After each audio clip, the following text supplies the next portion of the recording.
oso goloso. Gloria Fuertes.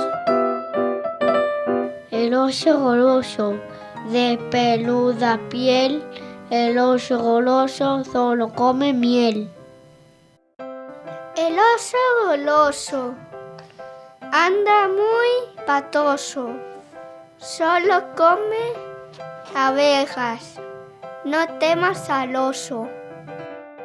El oso patoso no sabe correr, es tan gordo y torpe, solo come miel. Por eso le llaman el oso goloso, las moscas le pican su hocico pringoso. El oso anda lento y tiene talento, come la colmena, se pone contento. Baila, osito, baila, que Dios te lo manda. Si tienes frío, ponte una bufanda. El oso goloso no ataca a los niños, le gusta mirarlos, escucha su voz. Al oso goloso con negra escopeta le dispara un cazador, ¡qué horror!